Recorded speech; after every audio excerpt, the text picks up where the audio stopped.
Dino Dan from Cypress, California, and you're watching the BBQ Central Show. Start the game! Let's go! We'll do it live. Okay. Well, do it live! I'll write it and we'll do it live!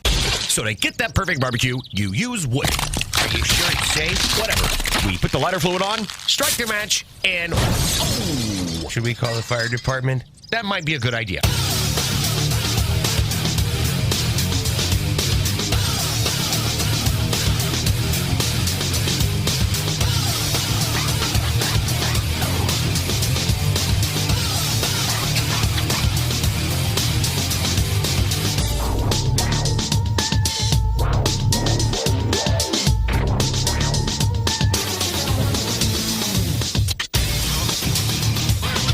Hey, good evening, and welcome to the Really Big BBQ Central Show.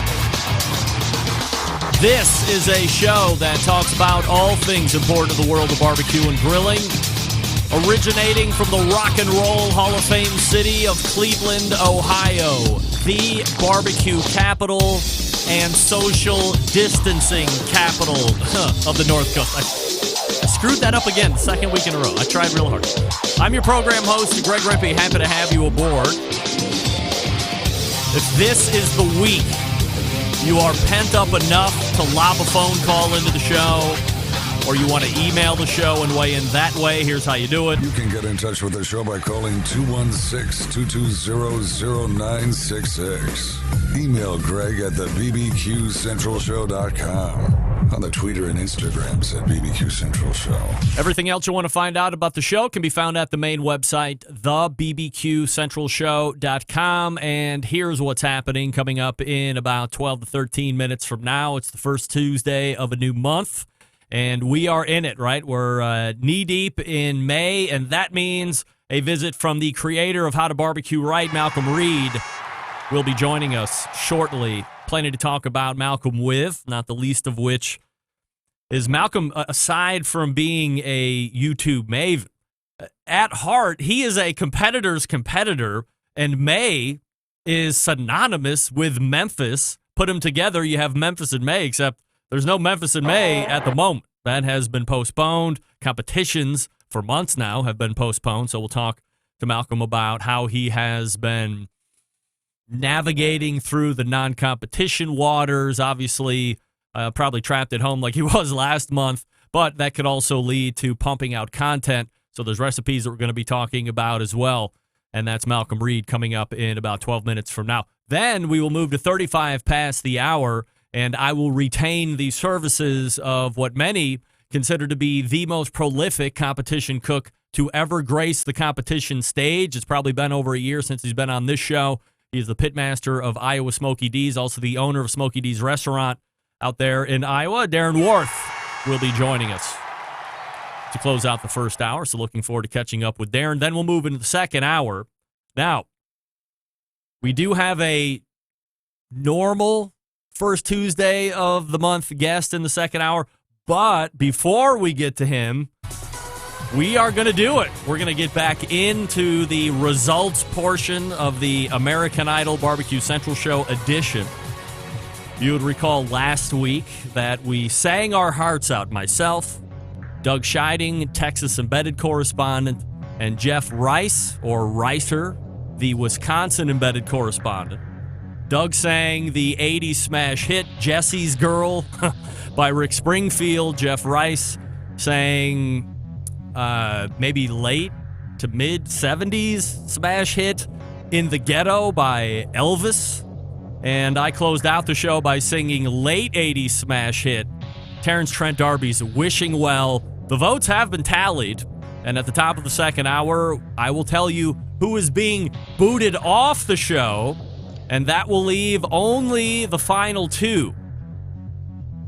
Those final two, in this month, in about 3 weeks' time, will be singing a recorded duet, if you can believe that. Notwithstanding that, in the finals, each finalist will be singing live on the show. It will not be pre-recorded anymore. There will be live singing on the show. Sure to crash the internet as long as the day is. No doubt about it. So that's the top of the second hour, the American Idol Barbecue Central Show results show. The expert judges will be in for that to final weigh in on that whole portion and then get their reaction to see whoever's booted out. Then we will go to the other first Tuesday of the month guest, Sam the Cooking Guy, thecookingguy.com. And we got plenty to catch up with Sam. He's into a lot of different stuff, restaurants, YouTube videos, and all that. So there is your 120 minutes or so. Greg at thebbqcentralshow.com. You can also call 216-220-0966. Follow me socially at BBQ Central Show, Instagram, Twitter, and TikTok, and Snappy Snap. You can also get me /BBQ Central Show on Facebook, where there is also a live video feed. A few weeks ago, I got this email. James from Idaho. Greg, I'm listening to the replay here at work. You did not just explain how to use the podcast app on your phone to people, did you? I did. Love the show. Never listen live. Would rather pass the time at work this way, listening to the podcast. Well, James in Idaho, thank you for listening, number one. And I don't care how you consume the show. If you've never listened to the show live, I say try once in your life to do it. Much like a big bucket list event. This should be near the top of your barbecue bucket list, listening to the show live. I know the vast majority of you do it on podcast, which again is fine, but live is so much more fun. I mean, you don't know. Something could happen to Malcolm's internet connection or my internet connection in the next 6 minutes, and the whole segment blows up, and who knows how it's going to be handled. That's the fun and frivolity of live stuff. I mean, podcast, that's great too. But live is so much more dangerous and exciting. And we're very courageous here on this show. I don't know if you knew that or not, but we're very courageous. Then I also got this email. Greg, should you boil chicken thighs before grilling? Look, whoever wrote this email, you know the answer, right? Is this one of those rhetorical questions? I'll go on. History behind the question. Went to my neighbors for dinner and found out they were boiling chicken before grilling. And I said, while trying not to be rude, why are you doing that? And the neighbor said, I'm boiling because it keeps the chicken moist.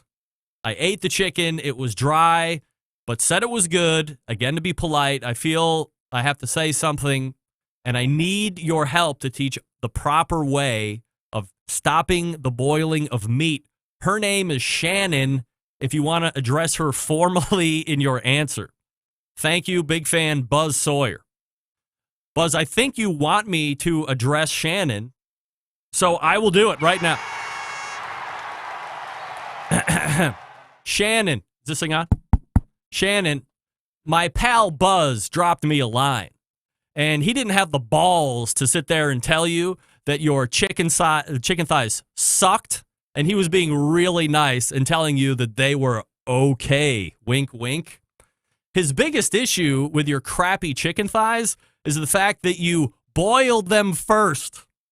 Which leads me to another question. Are you somehow related to my in-laws? My in-laws have patented what I call the triple cook method, which is 2/3 of what you're listing, except you're missing the biggest point, Shannon.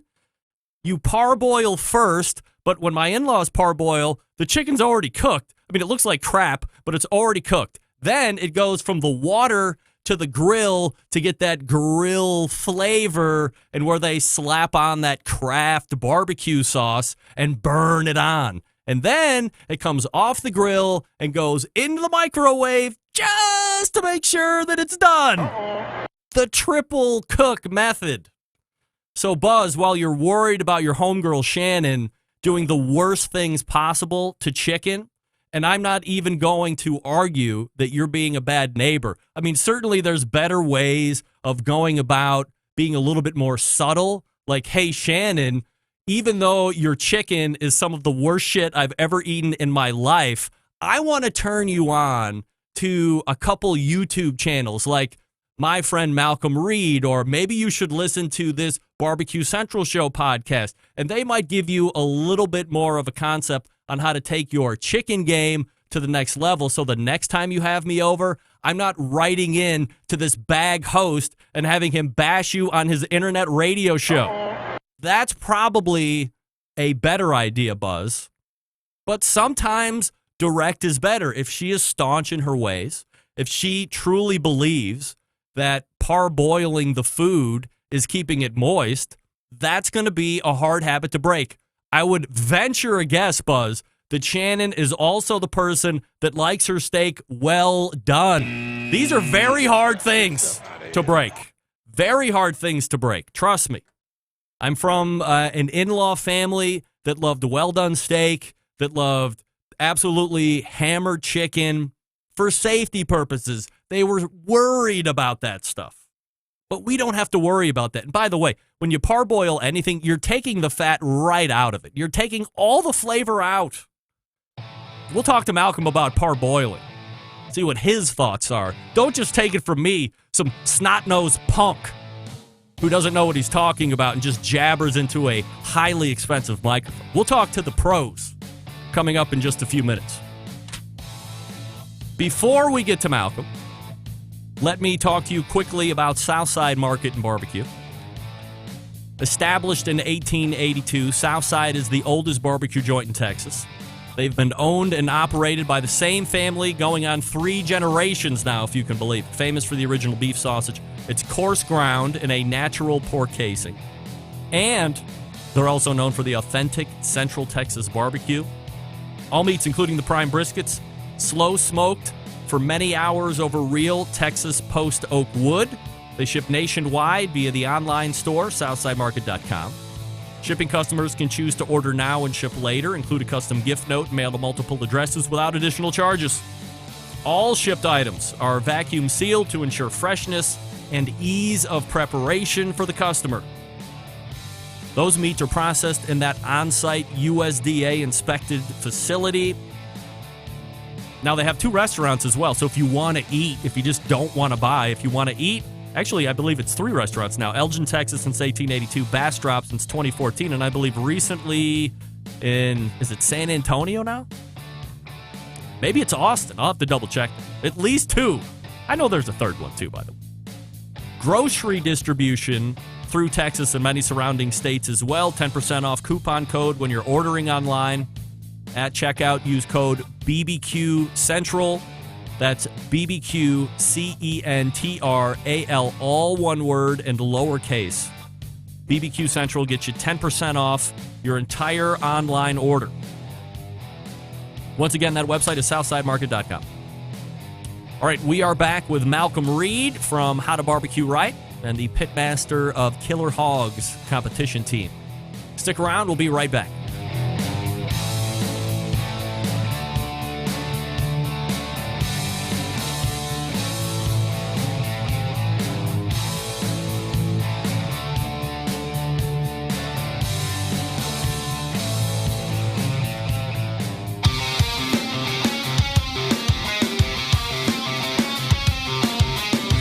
Broadcasting live from the Barbecue Central Show studios in Cleveland, Ohio. You're listening to the Barbecue Central Show. Once again, here's your host, Greg Rempe. Hey, welcome back to this portion of the show being brought to you by Butcher Barbecue. Bakers of award-winning injections, marinades, rubs, seasonings, barbecue sauces, grilling oils. All of Butcher Barbecue products tested on the competition circuit as well as backyards worldwide. Be the pitmaster of your neighborhood and visit butcherbbq.com to stock up now.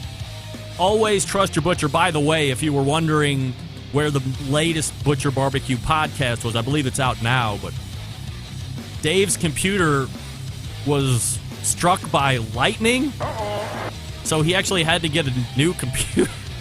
Luckily, he was backing up all of his inventory of interviews, so those are okay, but he had to wait for the new machine to get there before he could get it reset up and then get that latest podcast up, and I believe it is in his feed now, so if you're a fan of the Butcher Barbecue podcast, and who isn't, go ahead and check it out here after this show airs.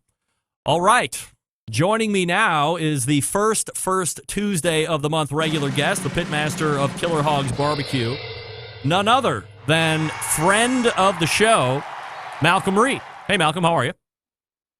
Man, I'm doing great, Greg. What's happening, man? Well, I am ready to rock and roll. We're into May now and well into the second quarter of the year. It seems so crazy when we were talking originally about coronavirus. It was mid-March. Now we're really moving on to mid-May. I mean, time is for as much as time is literally standing still because you can go nowhere. Time continues to fly by, even though we're really not allowed to do too much. Or maybe that's just me because I'm busy prepping for the show and doing some other stuff, a little bonus content. How do you feel it's going over these months?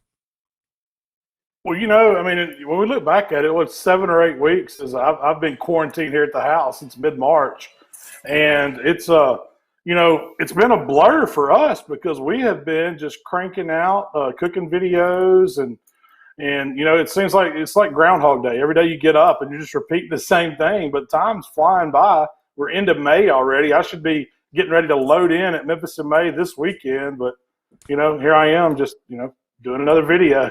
All right, so as a competition guy, Malcolm, as I had said in the open, by the way, is that the first time you've ever sat through a whole open before the show? I saw you pop in right as I was coming on the air.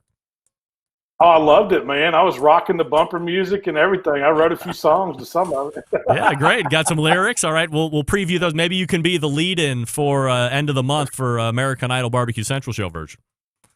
Yeah, you'll have to give me some time. I'll have to jot all that down. Yeah, no doubt. Well, let me ask you this before we start talking about competition. In the open, I had a guy email me and said his friend was parboiling chicken. Now, I know that back in the day, parboiling was a thing, and maybe for certain things even today, that might be an option. I don't ever see where that's an option. And as I had recounted a story of my in-laws patenting the triple cook method, well, part one is the boiling of the meat. And I've learned that takes all the fat out of it. You're taking the fat, that means you're taking the flavor, and it's certainly not tenderizing anything per se, depending on how you do it. So do you have any thoughts about parboiling? I've seen it before. That was a big thing back. People would do these big rib cook-offs for holidays, and they would cut the ribs up into pieces and parboil them, and then you could pretty much char grill them over, just over charcoal on a cheap grill, and then add sauce on them at the end. But I think it does two things, Greg. It kind of speeds up the cooking process for some people. It cooks the meat to where it's edible. Is it barbecue and is it good? I would say no. I know what they're talking about when they're doing the chicken too, because what it's doing, there's a technique where you can, put boiling water on chicken. It'll render the fat out, and then it'll make it to where you can get that skin crispy. It's I would say more that akin to like an Asian technique for cooking duck. You see those guys do whole Peking ducks where they scald them with boiling water to kind of melt that thick fat, and then they can poke holes in the skin, and then when they roast it, the skin gets real crispy. Does it belong in barbecue? I don't know, man. I guess to each his own. Yeah, no doubt about it. Malcolm Reed joining me here on the show. How to Barbecue Right is the website, howtobbqright.com, and then obviously on the YouTube. So subscribe if you're not one of the already 912,000 YouTube subscribers, as I checked just before we hit the air here this evening. So getting close to 1 million here. Do you have celebration plans for 1 million, Malcolm? Oh, man. I need to start thinking about that, Greg, because I don't. What's going to happen, man? We had a thing going on with Michael where we let him pick a place to go on vacation, and we told him he wants to go to Hawaii. So we told him once we hit 1 million subscribers that we would take a family vacation to Hawaii. But that was pre-corona. So my travel plans have changed, so we may have to come up with something else. Yeah, well, if I can drive there, I may go. Well, you ain't driving to Hawaii, I can guarantee that. So we'll see how it goes. Now, speaking of traveling, as you had mentioned, Memphis in May, this is one of your bigger contests that you're always looking for. I mean, you're kind of close to it, and you've done very well at Memphis in May in the past, and it's just a contest that you like doing it because there's so much pageantry and all of the big names are there. It's certainly a contest that, from a pitmaster standpoint, you want to mark it off the list as one that you've won before you put out the fire for good. What do you like most about Memphis in May, and what's most disappointing that it's postponed? What is it, September now for the next potential date or something like that? Yeah, it's like, I guess, the end of September is what they pushed it to if we get to have it. But Memphis in May is special to us because it's in my backyard, and it was always the Super Bowl of pork. And that's what, I grew up when I was coming up and cooking barbecue. Everything was based on getting to that Mecca, that Memphis in May barbecue contest. It was always the top of the hill for what we were concerned where I'm from here in the Mid-South. And so it's a special thing to us. I mean, it kind of kicks off our barbecue season now because, we do a few contests in March and April, but May is when it really starts. And then we keep cooking all summer long and then into the fall. But, I mean, it means so much to Memphis as a city and as a region and as a barbecue capital that, when we talk about canceling or moving the date, it's just not the same thing. So, it's a sad situation, but it's something we're all going to face. And hopefully we'll get to have it in the fall, and it'll be a good time. It'll just be Memphis in October, I guess. Yeah, or whenever it's going to be. Did you have plans to do more competitions, regardless of where they were at or what sanctioning body, than you had planned in years past, or was it going to be roughly the same? Well, we were going to add several more contests this year because, as I've talked about here on the show for a while. I bought a new barbecue trailer. I've been excited about that. I picked it up right before this lockdown happened, and I haven't got to spend the night in it yet. It's still parked. My whole thing with barbecue this year was I was going to mix it up, but I was going to go back to basics and have a lot of fun with it. Just go because I like the camaraderie and I like being there, and I was going to just go back to keeping things simple and let the judges, just place us where we place. I wasn't going to get too caught up in results and chasing points and all that. It was going to be for fun. But those plans have changed. I mean, I still hope to get back out there this year. I hope we get to have somewhat of a competition schedule, but I just know that right now it's not looking good. I mean, what's your gut telling you, Malcolm? I mean, you talk to a lot of the top pit masters out there week to week. I'm sure people are contacting you, asking your thoughts. Given the state of where we're at in the country right now and how we are or maybe aren't reopening depending on state and governor and perhaps even county that you're in, do you think that there will be some semblance of a competition season, however abridged that's going to be? I think we'll see some. Is it going to be of the scale that we're used to in the large contest? I don't know, Greg. It's more of a liability issue when you start talking about some of these, large contests, 50-plus teams. But we're starting to hear rumors of contests, smaller contests happening. I know of actually there's a contest over in North Alabama. It's going to be a state contest where they've switched around the way things are going to be done. And they're actually going to have a contest here in a week or so. I've got friends telling me that they're going. I'm not jumping in just yet. I'm going to let everybody else test the water and see how things go before I come out of my quarantine. But we've got to get back to it some kind of way. We really do. Things can't stay locked down like they are. We need as a country to heal and to get over this. And it's uncharted waters for all of us. We really don't know what's going on, and what you see out in the media, it's different times. Is the state cook-off something where they're going to allow for distance, whether it be for team and for judges there in the tent? So this is, you didn't hear this from me, but what I'm hearing is that the state selection is only going to be one team member. They're going to have gloves and mask and all that.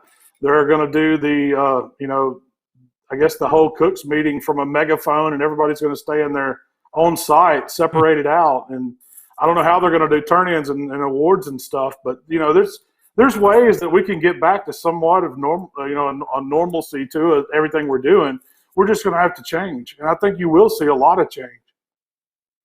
When we talk about steak, Malcolm, it's been a rather large topic on the show here, going on a month now. Meathead had, I guess it stumbled back to Jess Pryles doing a video on her opinion on resting steak versus not resting steak per se, and what she thinks produces a better product. I talked about it with Meathead the following week, and that had been a topic we had discussed with him probably years ago when he had published his own opinion on resting. Here's the one thing that we know, or the one thing I've come to learn here as we have refired this topic. There's no definitive scientific periodical or study or anything that has been done. So it is purely opinion, depending on who you talk to. But really, that's the best part of the show, right? I mean, we love everybody's opinion, and if you can argue your opinion a little bit more passionately, then maybe it holds a little bit more water with somebody who doesn't argue as passionately. So certainly with Jess and Meathead, you have passionate folks on either side of the argument here. How do you fall out on resting steaks? I mean, to me, it's a no-brainer. They're definitely better when you let them set 5-10 minutes. I've took a steak right off the grill, cut into it, the juices run out. Is it good? Yeah, it's okay. But when you let those juices calm down, this goes for us in competition cooking too. It's a different steak after you let it sit a little while. It does go up. I've put thermometers in them and watched them. You see a gain in temperature, then you see a leveling out, then you see a slow drop. So it's there. That's one of those things. Try it for yourself, man. I'm a firm believer that you need to rest for at least 5-10 minutes. So is it a tenderness thing for you on the rest? Is it a juiciness thing for you? Is it both? It's definitely juiciness. I don't think you're going to change the tenderness at all. The tenderness, the mouthfeel of the meat is going to stay the same. But it has to do with the way that the meat juice runs out when you first cut a piece of meat. And you can see it evident every single time you take something off a hot grill or out of the oven or out of the fryer. If you're frying something, you cut into it immediately. All the liquid in it it pours out. But once you let it set and stop, and then you let that meat calm down and start to cool a little bit, you cut into it, you don't lose near the moisture. And it's evident on the cutting board. So the argument or the devil's advocate here on this side is, well, I want to have my steak hot. If I cut into it right away and some of the juice spills out, I'm just going to take that piece of meat that's on my fork, work it around like a mop, stick it in my mouth, and away we go. You would still rather have... So, what do you end up eating? A little less than hot, but a little bit better than lukewarm? Now, I would say that it's still hot. I'm not saying let it cool off to where it's room temperature even. It's still a really warm piece of meat. It's just not screaming hot off the grill. Meat doesn't cool off that fast. When you stick a steak on the cutting board, if you take a steak to 130 degrees, like we take them for a steak contest, you put it off the grill on a cutting board, leave a thermometer in it. It's going to go to 135 to 137 every single time under normal ambient conditions. I'm not talking about frigid temps. And then it's going to take it another 10, 15 minutes to drop back down below 125. So you're still eating a hot piece of meat, It's not losing that much. It's not like you're eating it, a room temp 2 hours later. And the bigger the piece of meat, the more heat it's going to retain. So, a steak, yeah, it'll lose some, but it's going to take it a while. You're not losing that much to where you can say, oh, that's not a hot, tasty piece of meat. But I'm a sopper too, so I know what you're talking about, sopping up all that meat juice, man. Yeah, we don't want to let that go. No doubt about it. Malcolm Reed joining me here on the show. HowToBBQRight.com is the website.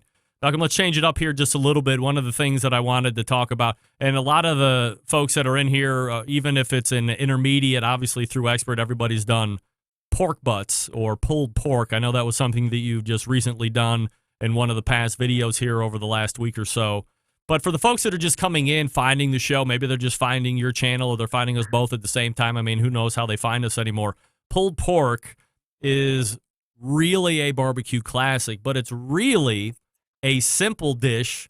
It might seem a little intimidating, certainly not as intimidating as brisket can be. And the yield is great, and you can use it for days on end in various ways. It doesn't always have to be pulled pork sandwiches. But let's start from the beginning. Like, how do you go into the store and choose a pork butt and prep it up before you start to cook? Well, you can find pork butt at just about any grocery store now. They're going to have it. You're either going to find the pork butt, which is the upper part of a pig's shoulder, or you're going to find the picnic roast, which is the lower part. Both of them make excellent pulled pork. You can't go wrong. I like the pork butt myself because there's more meat versus bone and versus skin. Yep. It yields more. But that's the first thing, to know what you're looking for. A pork butt roast, pork shoulder, upper roast. There's several names for it, but Boston butt. But look for a pork butt. The number one problem I see where people mess up cooking a pork butt is they don't cook it long enough, Greg. You have to take a big roast like this to upwards of 200 degrees internal. Now, there's a whole lot of ways to get it there, but most of them that I found the easiest way to tell people is to start it out low and slow and give yourself plenty of time. You can season one with whatever you want. Simple salt is great. You can put any kind of barbecue rub on it. You can inject it, but you want to get it on a pit that's running about 225 to 250 degrees. That's the low and slow range. It's going to take about 8 to 10 hours to get that butt completely done, and you don't want to try to speed it up. So we're going to season that butt. We're going to get it on that pit between 220, 225, and we're going to cook it 4 to 5 hours first to get some color, some smoke, some bark on the outside. And then I'm going to wrap it up in foil, butcher paper, a pan with the lid that's tight, that holds it. What we're doing now is we're tenderizing that butt. And then we're going to put a thermometer in it while we're doing that so we can watch those internals. And we're just going to maintain those temps, Greg, until it hits close to 200. And then you're done. I mean, it's that easy. Pork butt is one of the easiest things to make, pulled pork.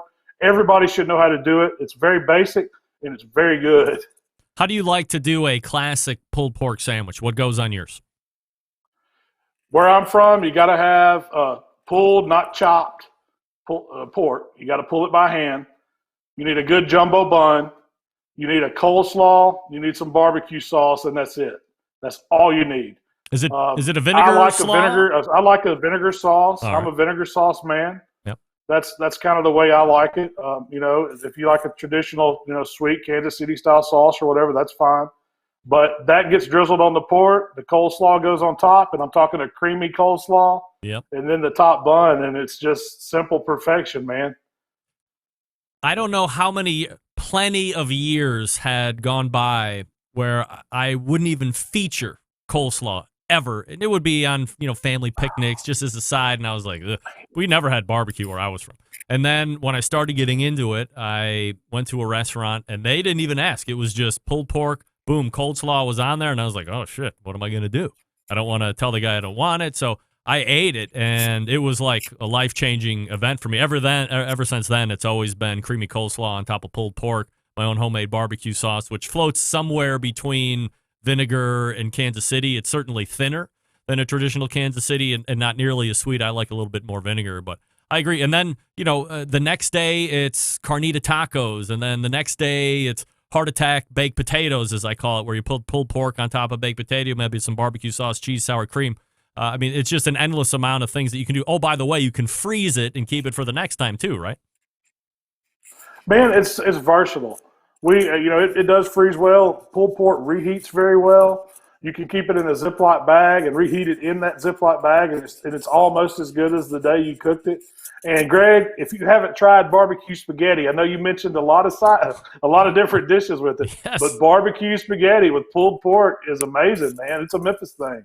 Yeah, I've yet to have it, but I always hear about it, and then I never think to go back and get it. So is that on your website, Malcolm, barbecue spaghetti? I have a version of it. I didn't invent it. I mean, that was something that's been around a long time. I think the legend is it was made at a barbecue restaurant in Memphis because the owner wanted to do something besides coleslaw and beans. So he come up with a way to have another side on his menu that was different, turned it into spaghetti. So and it works, man. It's really good. No doubt. This is Malcolm Reed, and you can find him here on the first Tuesday of every month. Hit up his website, howtobbqright.com, and subscribe to that YouTube channel. Malcolm, always appreciate the time, my friend. Thanks so much. Thank you, Greg. Look forward to next month, man. Have a good one. All right, we'll see you in June. There he is, Malcolm Reed, right there. And we're always having fun with Malcolm, no doubt. Barbecue spaghetti. Anybody had barbecue spaghetti in the chat? I haven't thought about that. I wouldn't mind that, I don't think. I think I would love it. All right, let me talk to you quickly about Green Mountain Grill, some of the best pellet cookers out there on the market today. They have two different lines for you to choose from. Choice line and Prime line. Choice line is a little bit more of a price-sensitive model, if you will. So what you're going to do is get a really great cooker, number one. And then you don't need all the tech, right? Of course. So you're going to go choice line. Now, if you want something that's got more tech, if you want something that is a little bit more heartily built on the chassis, prime line, right? Well, now you get the Wi-Fi. Now you have 2 internal meat probes. Now you have the ability to look in through the peek-in window in the main cooking chamber, also the pellet hopper. Whatever way you want to go, you can't go wrong with the cooker. They sell through distributors only or dealers. They teach their dealers. The dealers teach you. And make sure that you know exactly what you're doing when you get it home, so you're feeling very good and confident about yourself to execute cooks right off the bat. It's not going to go back. We don't like that. We don't want buyer's remorse here at Green Mountain Grills. We want everybody to be happy. Have any questions? Check out all their videos, greenmountaingrills.com, right on their website, also on YouTube. And you can find out where all their dealers are by visiting that website as well. greenmountaingrills.com, also accessories, sauces, and rubs. Don't forget about that pizza oven insert if you get the Jim Bowie or the Daniel Boone. And we are back with Darren Worth from Iowa's Smoky D's. Stick around. We'll be right back.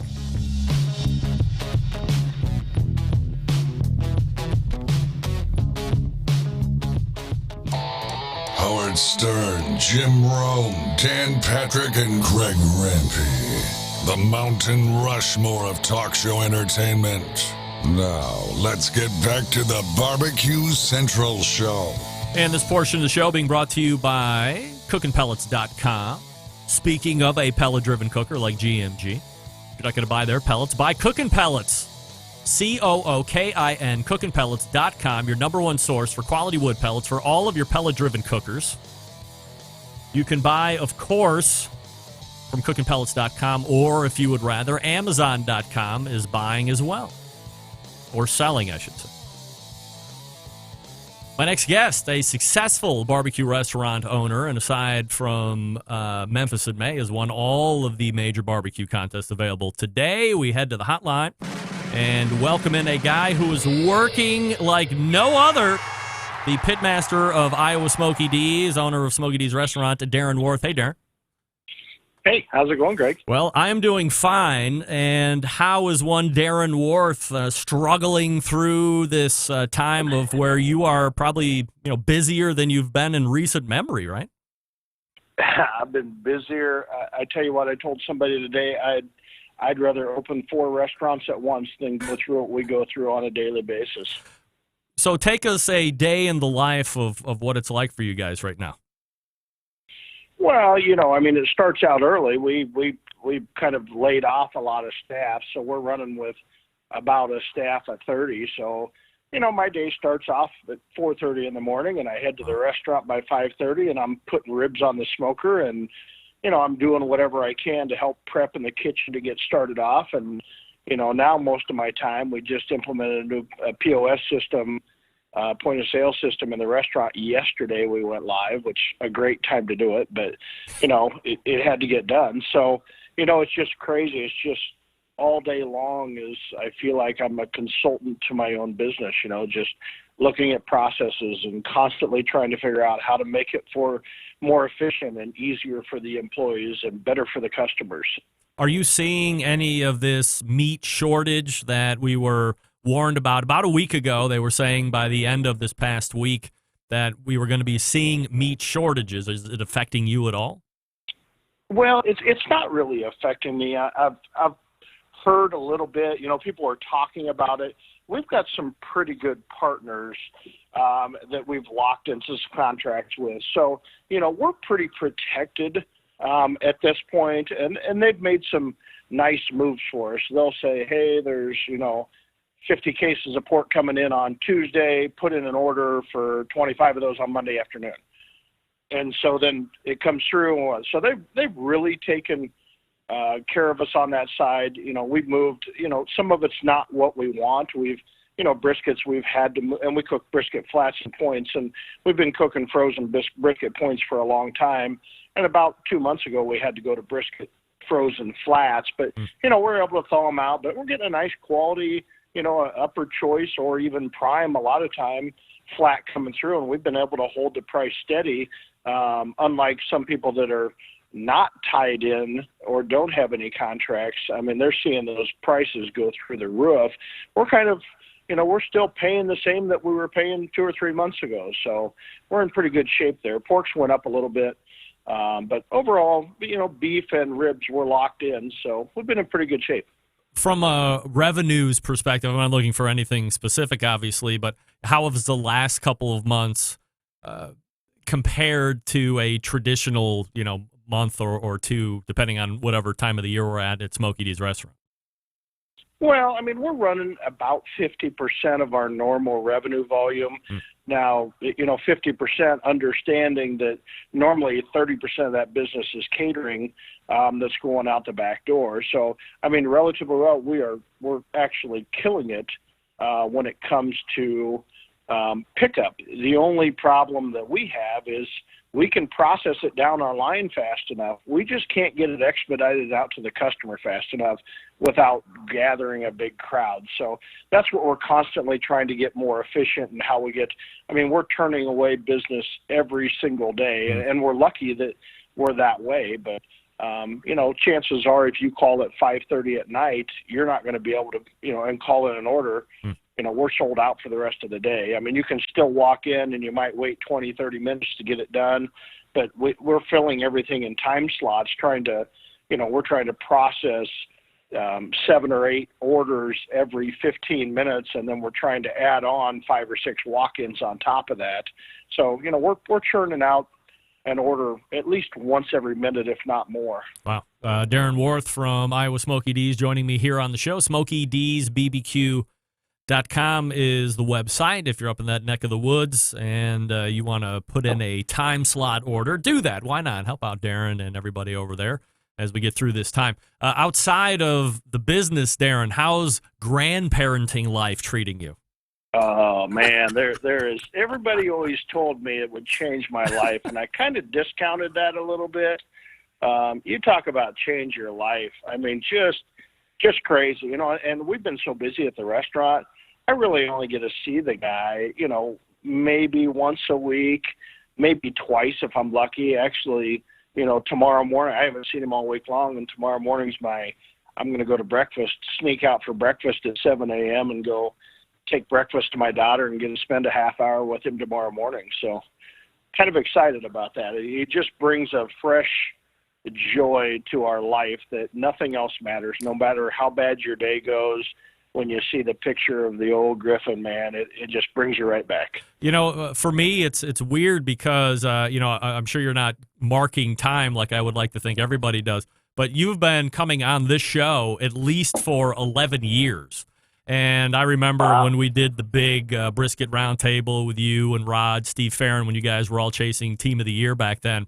It never occurred to me all the way back then that I would be talking to anybody other than Darren Worth, that pitmaster guy. And now it's Darren Worth, that pitmaster guy, but also life changes, life evolves, we all get older, and now he's a grandfather because guess what? We're all getting older year after year, so evolution of life and a whole other achievement. Grandparenting has to be better than any GC that you've knocked down so far, right? Oh, just amazing. And I tell you what, it's just going to get better and better. I mean, he is just, I don't know. It's just something about, his many expressions. He's got 100 expressions and he'll show them all in a matter of 30 seconds, so he gets a little, when he comes over to our house at night, he gets a little grumpy. So that's why I do breakfast visits now instead of night visits, because he seems to get a little more cranky when he comes to visit Papa and Mimi. So, we just go over at breakfast time, and he's happy as can be. He's a morning kid, just like me. Get him when he's happy, no doubt about it. Now, tomorrow, Darren, we're going to be unveiling exclusively here on this show, as we like to do, the 9 semifinalists for the 2020 Barbecue Hall of Fame. That class, of course, will be introduced in 3 weeks' time after that on the 27th. Do you give any thought to getting into the Barbecue Hall of Fame? Is that something that I guess everybody would like to have it happen, I guess, if you're in the industry. But if it didn't happen, would you even think twice about it? No, I'm not old enough to be there. You're not old enough to be there? Chris Lilly's in there. I don't think I'm old enough to be there. I can, The one thing about the Barbecue Hall of Fame, and I love the program and I love everything that's happened. The only issue that I have is, there's people on the inside and all, that have changed this sport forever, but maybe not in the public eye. For instance, old Dave Stamper out of Indiana. I guarantee Dave has taught more people how to barbecue than anybody else, but nobody's really ever heard of him. The old timers know of him, but there's guys like that their heart and soul was just into teaching, and it wasn't about classes and causing money. It was like, hey, come over here, I'll show you what to do, for years and years and years. So I'd like to figure out some of that spirit. I mean, I think Bill Arnold should have been there a long time ago. He's one of the guys that's the most deserving. I mean, think about Blues Hog. Think about Blues Hog and competition barbecue. Mm-hmm. I mean, has there been any other product that's had such a profound effect on competition barbecue as Blues Hog? Yeah, no doubt about it. I mean, I think you say competition barbecue and the mind just kind of immediately goes to Blues Hog or many of the other attempts at Blues Hog that are probably carrying a different label. I mean, it's certainly a brand and a flavor that has gone on for. When was the first time you used it or even heard about it?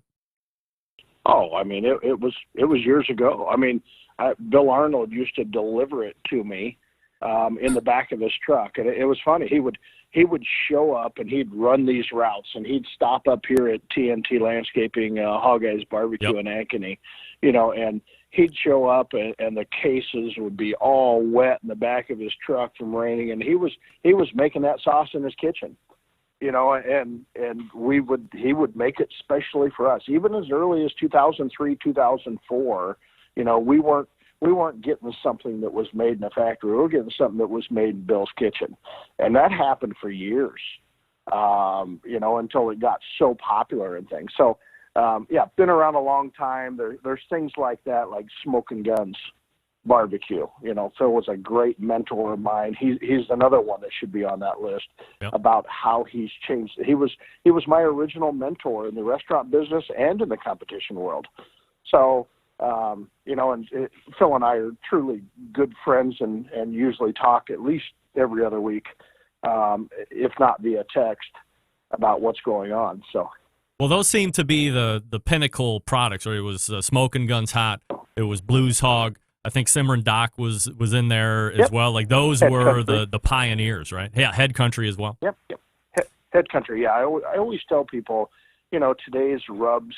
Kind of, they all have the same thing. I mean, there's not much. Those were the original. And I think, and I've taken a little bit back to using some of those, and there's certain things like, Smoking Guns Hot that, they've made a little change, and they made it because of me, because we actually use that rub in our restaurant and we buy it pallets at a time. Oh, wow. And we had a deal that customers kept talking to us about MSG and how bad MSG was and certain things. And I kind of caved into the pressure and said, hey, Phil, can you make me a batch of Smoking Guns Hot with no MSG? And they had to kind of reformulate it a little bit. And then Phil thought it was a pretty good idea for himself to just kind of switch over that whole label. Well, what he didn't realize that it was a detriment to a lot of barbecue cooks without having the MSG. But, I'm not sure if I'm supposed to announce, but I have the first box of the new Smoking Guns Hot original formula sitting in my car right now. All right. Well, we'll anxiously await your social media review once you get your tongue on that, no doubt about it. I mean, obviously, you guys would be, pretty far into a competition season at this point, or at least getting your feet wet. What do you miss most about competition? Is it merely the camaraderie and seeing those old friends and getting to those contests that you really like, whether they're big or not? Yeah, first it's the people, just hanging out with the people. Second of all, it's the food. It just, almost brings tears to my eyes that we weren't able to go to Hammond, Louisiana and Pensacola, Florida, and kind of do that annual trip we always do and just eat our way along the coastline and seafood and get a, stop in and see our good buddy Kevin Green down at the butcher shop. Even though I don't really buy his stuff, he's still a great friend of mine. And we just have a good time, and we always stop there, and there's, going down to Ronnie's Boudin and seeing Brad and getting some Boudin and cracklins and just everything about it. I mean, it's tough, but the fact of the matter is I really haven't had time to even think about competition barbecue. Today was kind of the first day that I really sat down for a second and say, wow, where did that go? Yeah. Where do we go from here? Because I haven't even looked at a schedule. Truthfully, I mean, I know it's going to be a very compacted schedule. I think it's going to be like a NASCAR race right at the end, that we're going to be going every weekend strong in August, September, all the way through the end of the year. Outside of the competition, it appears you might have filled some of that hobby with collecting bourbon bottles. Do you like, what's more expensive, barbecue competitions or bourbon on scale? Well, I guess I'm not sure. I've never got a check back from a bottle of bourbon. But it is kind of fun. I was just kind of always a Crown Royal Canadian whiskey drinker. Yep. And then I kind of moved up to Basil Hayden, which was kind of a step up. And then I got involved, that damn Robert Lerma, got me involved in the Smoke and Mash Facebook page, which just constantly is a bunch of bourbon snobs. I call them snobs. They're not really snobs, but about, hey, have you tried this? Have you tried this? So now it's like, where's the elusive bottle of bourbon? Actually, last weekend, Sherry says, let's go out and take a drive. So we went and drove 100 miles and stopped at every small town liquor store we could find, collecting bottles of bourbon. And that was her idea.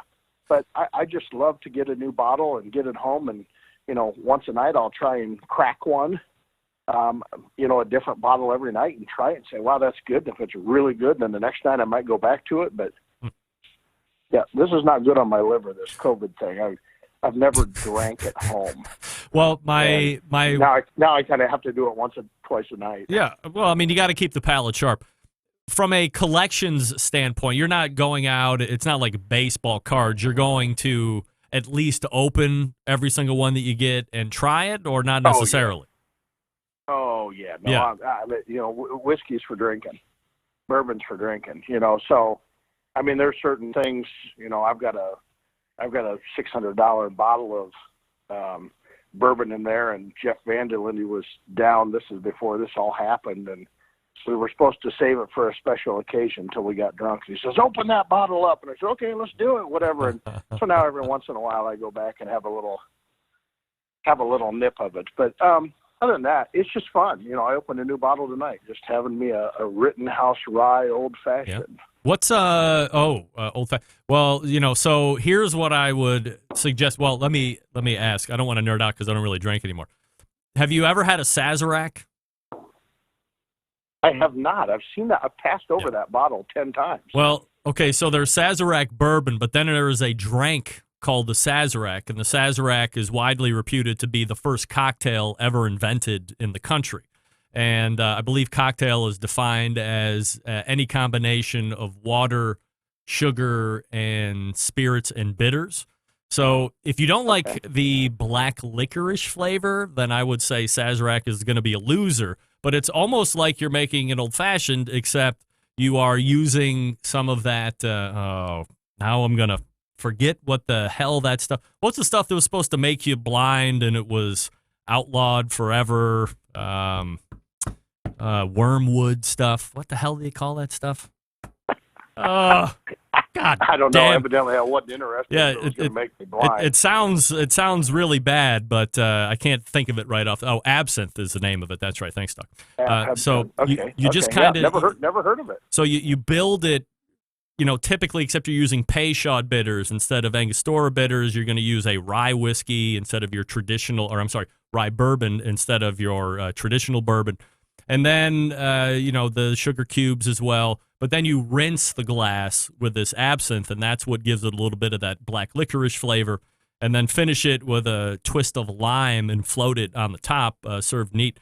I mean, it's super good. And to me, when I was drinking, it was a lot of history and a lot of chemistry, and making the drink was almost more romantic than actually consuming it. Certainly consuming it was really good too, but I loved learning about how to make it and the history of all those drinks. So long way to go to say, if you haven't tried a Sazerac and you're a fan of the old fashions, it's certainly worth trying once, especially since you probably have a decent roundup of rye bourbons on hand. Yeah, I always stayed away from the rye. And by the way, Luke Darnell just texted me and said absinthe. Yeah.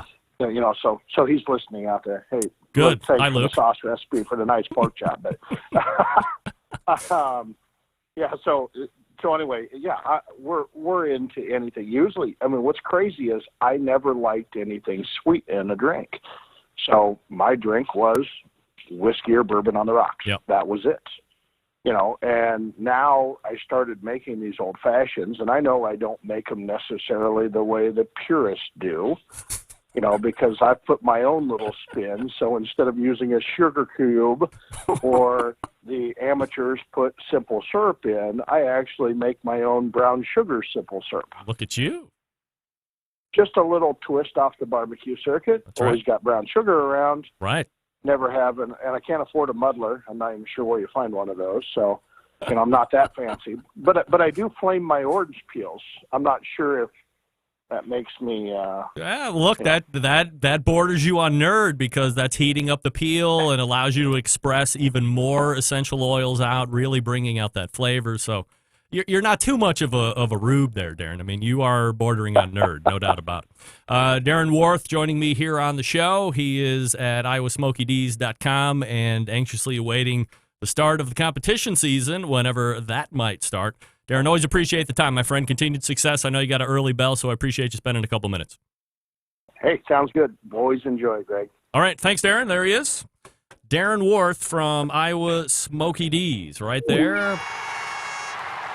Old-fashioned fan, which is great. I was once a large old-fashioned fan. Loved it. Maybe loved it too much. Let me dump Skype here as we get ready to head to the second hour. SmokeyDsBBQ.com, SMOKEY, SmokeyDs, DSBBQ.com. And we're back to wrap up the first hour. Stick around. We'll be right back.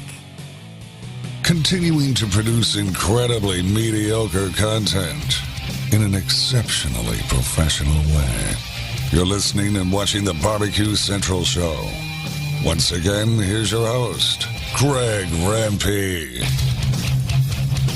All right, welcome back. This portion of the show being brought to you by Fireboard. Monitor up to 6 different temperatures simultaneously. Connect to Wi-Fi for cloud-based monitoring. Or connect via Bluetooth if you have Alexa or the Google Assistant at home. You're in luck, because Fireboard is fully integrated with both. You can find out more by visiting fireboard.com or call 816-945-2232. I did put a message out to Ted Conrad and said, hey, what are thine chances of coming up with the using the Fireboard board, but instead of having the wire leads, getting wireless Fireboard internals? They have to be working on that. I am 100% convinced that is something that's in the works. You get something that is going to be like that meter that was ripping everybody off here for years on end, the meter.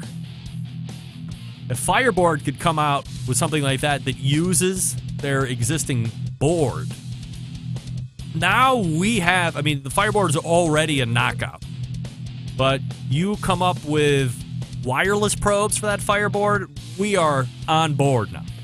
It will take over the market.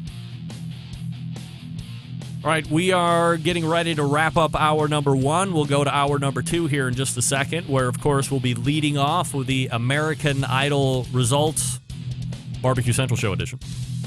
Who's going to make it through and who's not? We're going to find out here in just a few minutes. You stick around, and I didn't put my picture up there, sorry. You stick around, and we'll all find out together here in just a few short minutes. You're listening and watching the Barbecue Central Show right here on the Barbecue Central Network.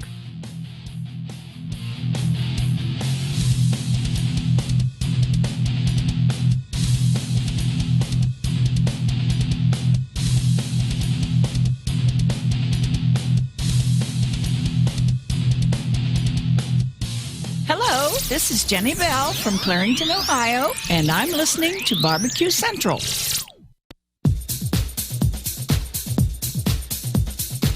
Happy to have you aboard here for the really big barbecue show. Boing. We cook because we have to, and we grill because we want to. Hit me. Fine, how's it going? You have a great show. I'm a big fan. Boing. So what seems to be the problem here? This man looks like he's dead, and he's in the crackle. Charbono! It's all about the charbono, dude. Succulent fish. What? He ate 2 feet for wiener. Now listen, Lavernius, shut your face. I'm shaking like a dog shit peach seeds. We have top men working on it right now. Top men. All right, welcome into the second hour. Here we go. It's the show of shows. Christ. We got to get that program out of here. There we go. Thought we were. Boing. All right, sorry. It's the second hour. Okay, yay. Hit me. Wow. We do live fire barbecue and grilling talk right here. Still to come on the show tonight is Sam the Cooking Guy. You can follow me socially at bbqcentralshow.com. You very excited about that? You can follow me on Instagram, Twitter, Face Chat, and Snappy Books.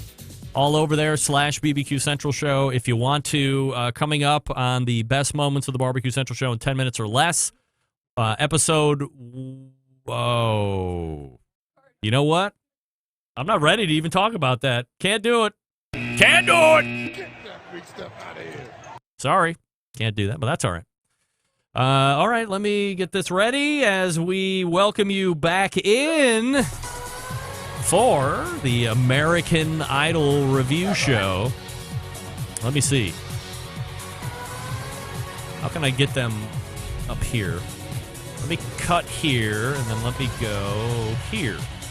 No. Oh, what do I want to do? Here we go. Yeah, that's right. I'll just stay up here. That's fine.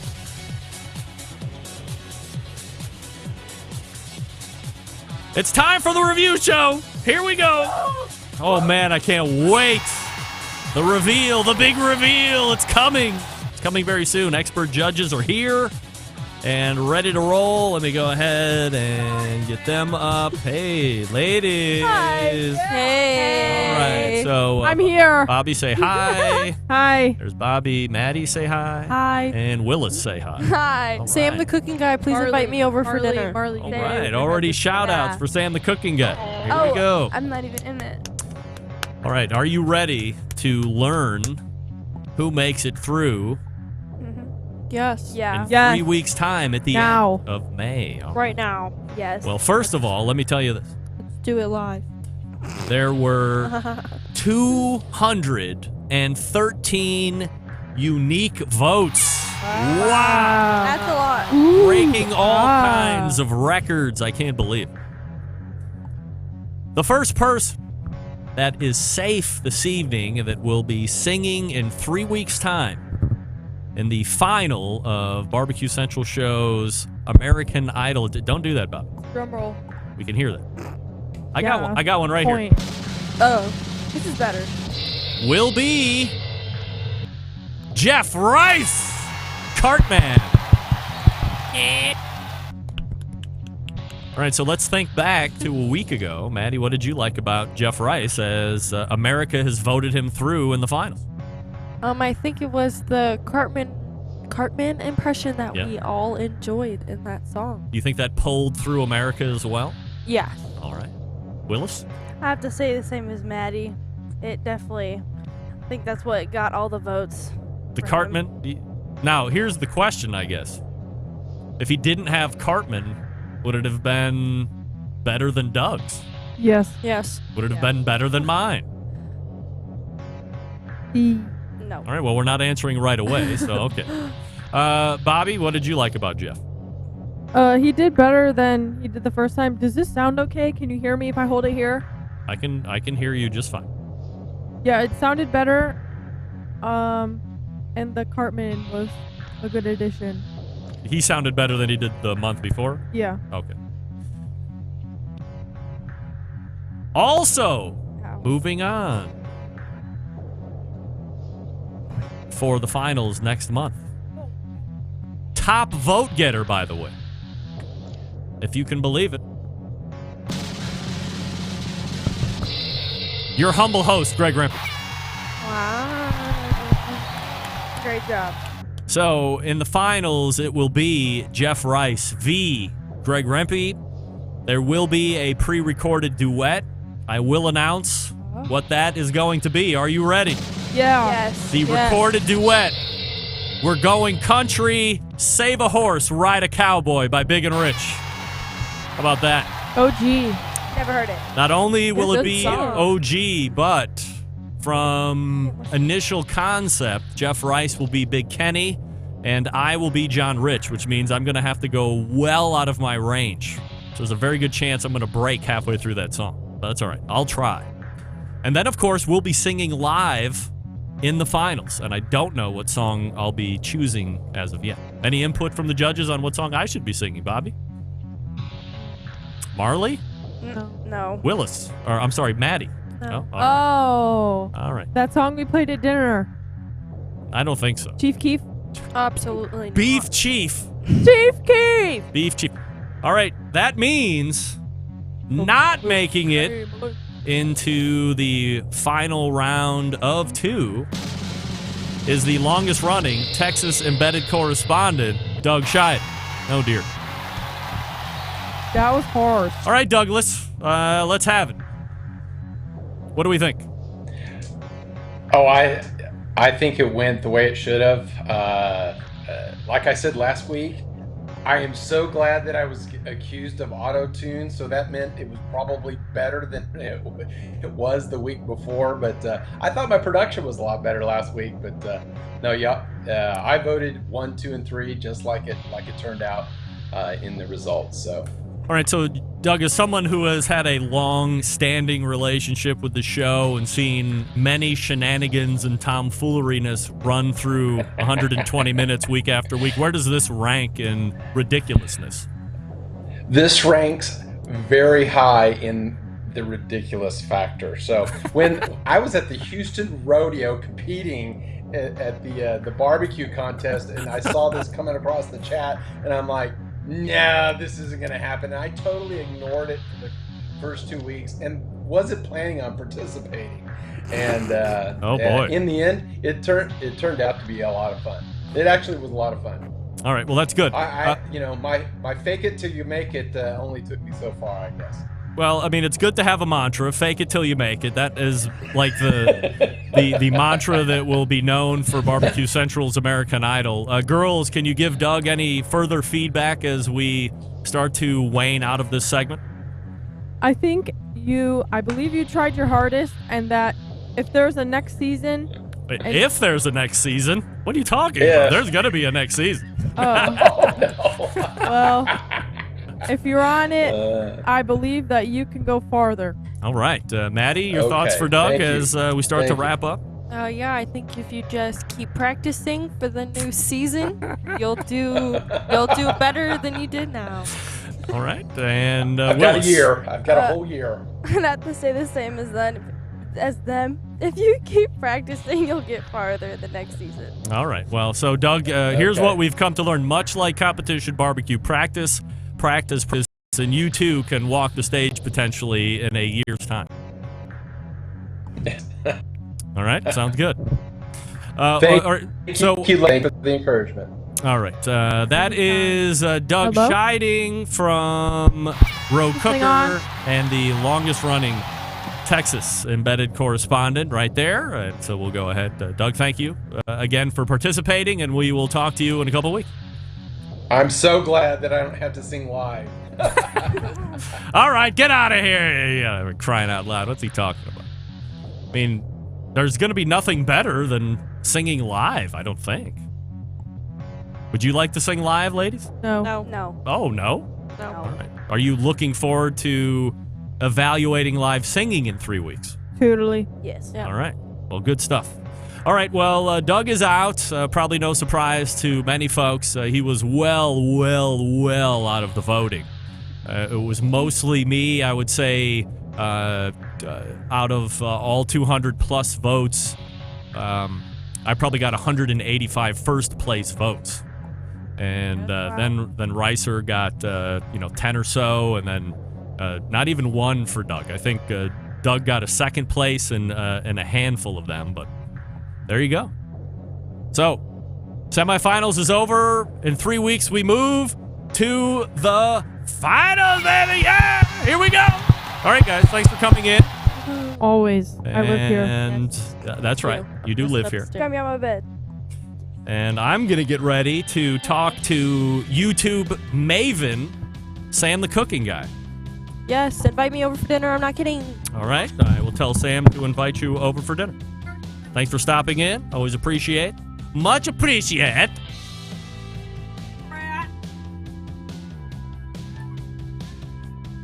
There we go. Lining it up. Did I have him for a call? Cripes. Oh, yeah, I did. Oh. Good enough. Let me set him up here. In box 2, we will find Sam the Cooking Guy. Wherever he is. There he is. I'll change his name here in a minute. Let me talk to you quickly about Sterling Ball and the gang over at Big Papa Smokers. They are some of the best rubs on the market. 13 perfectly balanced flavors, of course. And then you also have the sauce.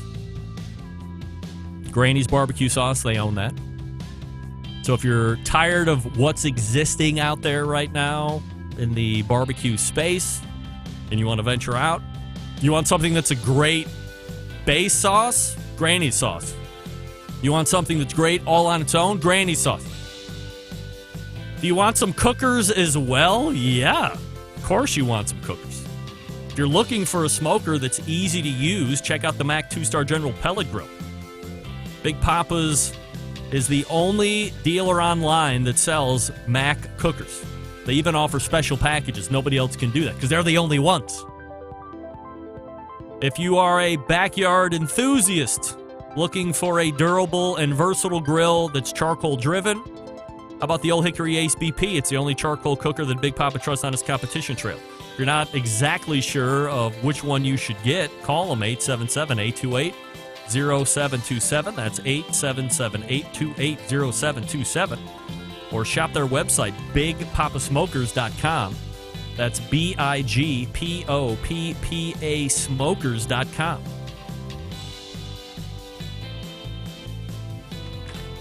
I'm sure Sterling is chomping at the bit to get back out on the competition trail at some point as well.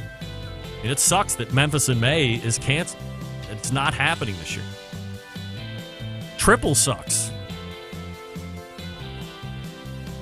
All right. When we come back, we will hopefully have Sam the Cooking Guy. Get a little olive there. Oh, God. What is going on with me? It's like the longer the show goes on, the more this stupid camera light wants to take. Oh, screw it. All right, we're back right after this. Monthly visits from a killer hog, a cooking guy, a man named Meathead, the author of Barbecue Bible, a grill girl, a bristly barbecue journalist, and the male feasts of the barbecue world known as the Embedded Correspondents. Only found right here on the Barbecue Central Show. All right, welcome back. This portion of the show being brought to you by Pit Barrel Cooker, the most unbelievable outdoor cooking device on the planet, currently available in 2 sizes with a host of accessories.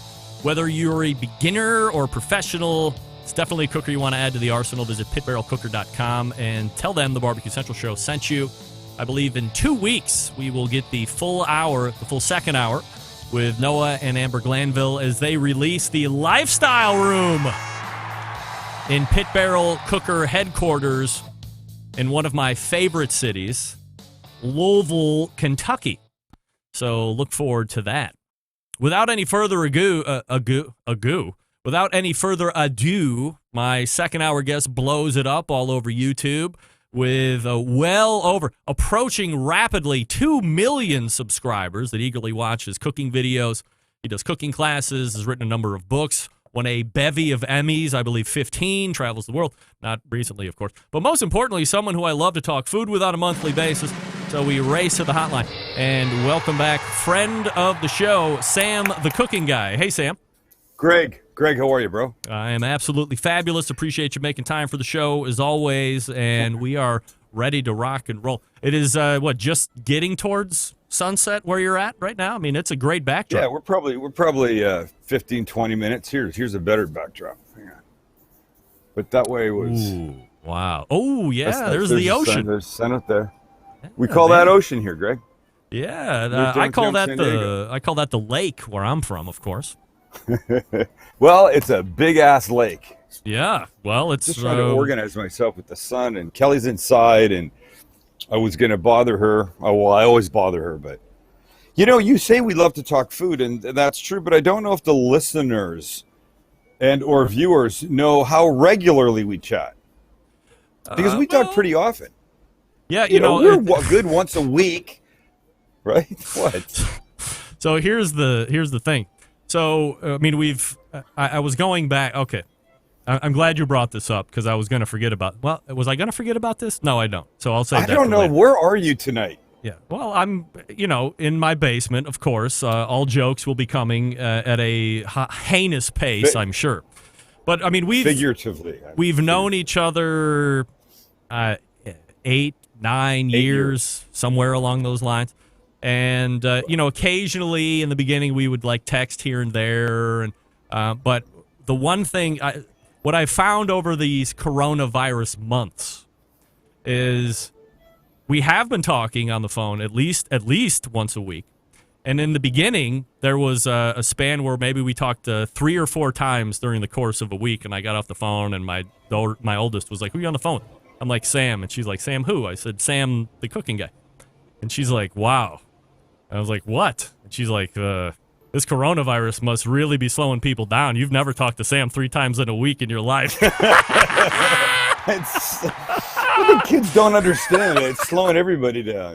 Yeah, well, I said, these are what we call silver linings, Bobby. People are traveling Absolutely, normally. Bobby. They're out of doing whatever the hell they're doing. And within these months, I have been able to nail down people for bonus content or people that I would just never be able to get on a Tuesday Night Live. And now they have time. They can come on. They can share a story. They can give perspective, blah, blah, blah.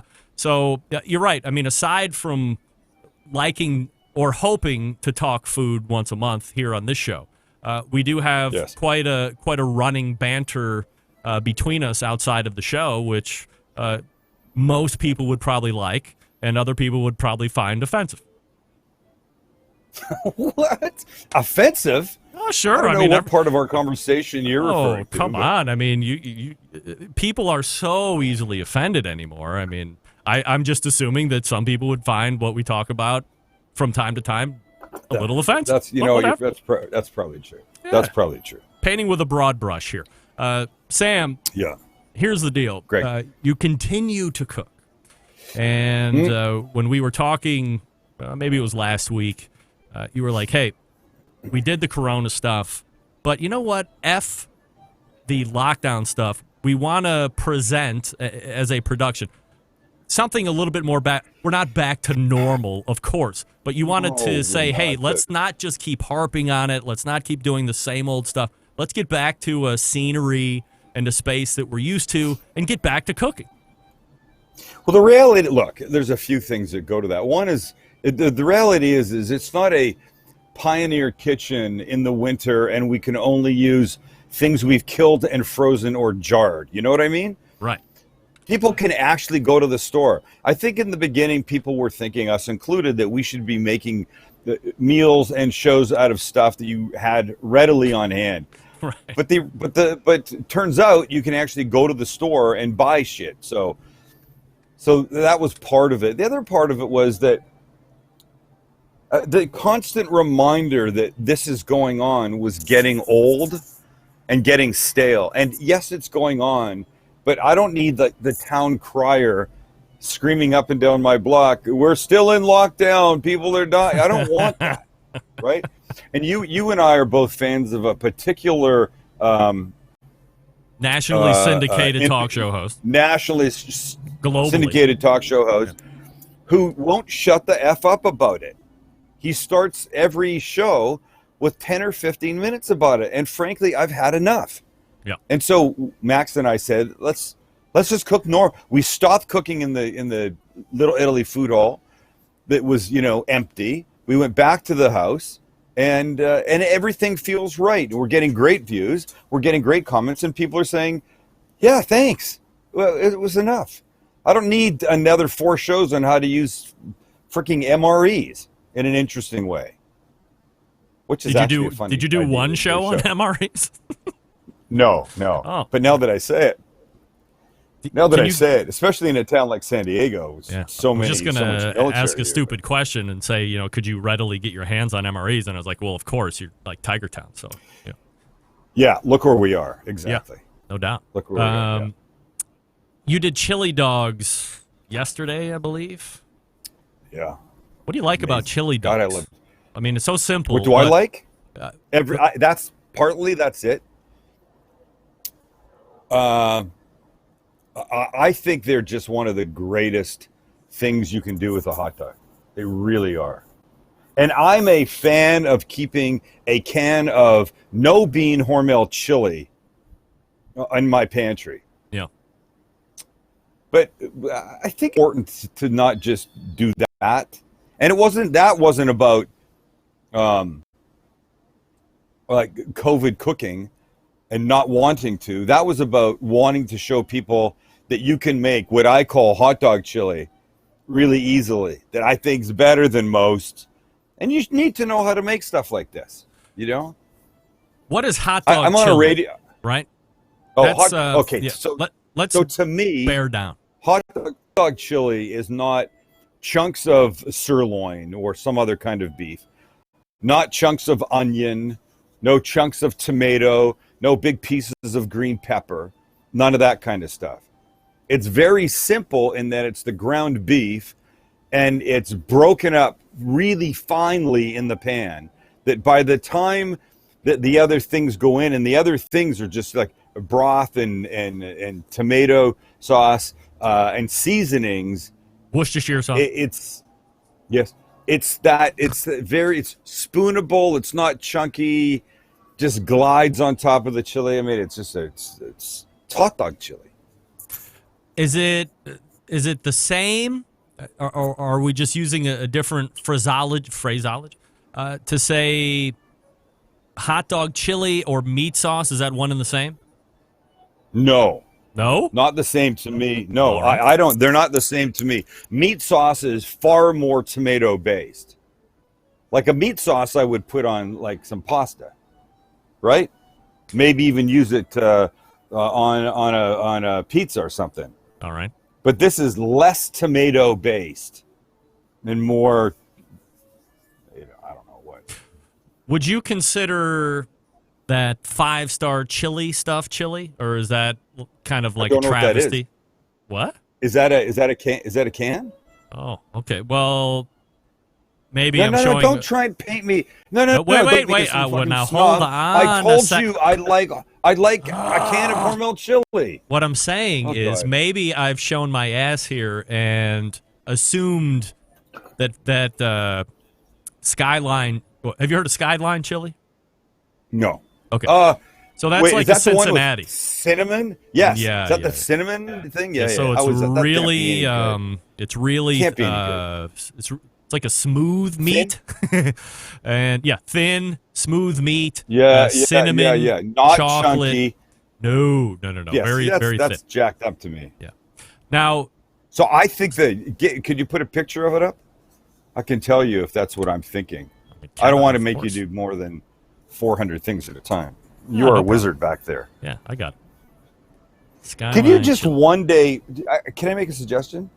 Sure. One day, you take like a GoPro or some camera, you post it up in the high up above you, behind you, and let people see in an inset shot you working the board and the screens and what you do. All right, here we go. Ready? You completely blew that off. No, I did, but this is the downfall of me, doing other stuff. So this is Skyline chili. Yes, that looks though. So the looks of that is what I'm going for. Yeah. But Skyline chili specifically refers to that Cincinnati. Yeah, the ingredient. Yeah, since it's got the cinnamon, it's got the chocolate. But the look of it. Mine was a little darker, so there may be more tomato in that. But the look of it, the thickness, the not chunky nature of it is mine. And that to me is hot dog chili. All right. And then it's always a grilled hot dog, or let me rephrase it, fried hot dog. Is that the proper terminology? I think I would say griddled, flat grilled, Griddled. maybe. Okay. Yep. Yeah. I like so that. I make those little slits in the sides, open them, and then when it cooks on the flat top or in a nonstick pan or in a cast iron pan, those slits open up. It doesn't, it's probably primarily for looks because it gets really badass looking. But there really is more like crispy edges all the way down it because you've taken the hot dog and made those little added slits. more surface area, so you have more area to crisp up, right? Crisp up. Absolutely, and it looks fantastic. It's very appealing. And then the chili goes on, and some cheese, and a little red onion, and Bob's your uncle. Yep. Now, what the? Gee, what did I just do? I saw that. Here's the other question. You're very philanthropic. We love to have fun here on the show, but last week you do a cook along with me. You did it through Zoom. It was very successful, well attended. You raised somewhere in the neighborhood of $15,000 or more for the charity that you were working with. So all great stuff. Sir. Here's the funny thing: that night that you were doing the cook along, I didn't know what you were making, but somehow we had cross country ESP because we made the same exact dish. I made saucy pasti for my kids. You made it for the cook along, and I just happened to see what you were doing, or I'd heard about it when we were kind of doing a rewatch, and I was like, did you make saucy pasti for your cook-along? You're like, yeah. I'm like, I made it last night at the same time. How about that? For the people who don't know, it's this pretty simple sausage pasta that goes together quickly and is freaking delicious. It is literally my Achilles. If I made it twice a week, I'd be 1,000 pounds because I eat all of it. I can't. And the thing about it is, I put it in a deli container, the leftovers, and then I sneak back out about 11 o'clock or something. And I throw it, I just crack the lid, throw it in the microwave for about a minute and a half. And the top inch and a half starts to heat up beautifully. I just eat that top inch and a half, put it back in the fridge. It is so good. The recipe's on thecookingguy.com if you want to make it. It's very delicious. And again, it's super easy funny because that you made it. I like easy stuff. It's something that the kids like, and I'm not dealing with a house of 4 and 5 uncultured palates. I mean, we have teenagers and above. They're very well exposed to some of the higher end things, so they know what tastes good to them. But this is nice and simple. It's a pound of Italian sausage. You have a cup or so of cream, heavy cream, and you have some Parmesan cheese. You have some garlic in there. You boil some pasta, and then within 30 minutes, it's all ready to go. You're there, yeah. And the thing is you could make it at 2:00 in the afternoon. Get it completely done. Just turn it off, put the lid on, or stick it in the fridge. Leave it for a couple hours. Come back, start to heat it back up. I would have more whipping cream at the ready because it would start to get a little thick to reconstitute, bring it back. But that you can make stuff early, ladies and gentlemen, and not. I could never do that. When I first started cooking, Kelly would get on my case because she said, "Why do you have to make everything right at the last minute?" And I go, "It's the only way it's good." And now I've learned, like I need 5 people coming for brunch on a Sunday. I need 10 poached eggs for Benedict's. I would beat myself up and torture myself and make them when everybody got there because I want them fresh. Now I make them a day or 2 days in advance, put them in cold water in my fridge, take them all out and just simmer them for a minute and then put them on the rest of the English muffin and they're perfect. Make as much as you can in advance. Then you can enjoy yourself. The other thing that I've come to learn, both from watching your show and overcoming that same hurdle, because I was always wanting to have it fresh and coming off a grill or out of the oven so everybody can revel in my success. Well, here's the bottom line. Most of the people showing up at your house to eat really don't know how to effing cook anyway, so they're just happy to get something that's better than what they can cook. It. That's it. They are so happy. They're so happy to be invited and not have to do shit themselves that they're there. One thing popped to mind that is particularly useful in your people's world, and I say you people, and I mean the barbecue world. Yep. And maybe this is talked about all the time, but perhaps for the newer people that don't know this, you make a pork shoulder, you make ribs, you make whatever comes off of the smoker or the egg, the Smoky Mountain, all these thousands of things Greg has in his backyard. It's ready at 3:00, and you don't want to eat until 6. You have a couple of choices, most of them shitty. Your best choice, listen now, wrap it up really well, then put it in a cooler on top of a couple towels, beach towels. Yep. Then the item wrapped up and more beach towels on top of that. And I'm telling you, the stuff will stay warm and perfect without overcooking and drying out for at least a few hours. A brisket easily will stay for 4 or 5. I mean, ribs, not as long because they're thin. So I would stack them super, whatever. But people think a cooler is just to keep things cold. It's a thermal unit that keeps things hot as well.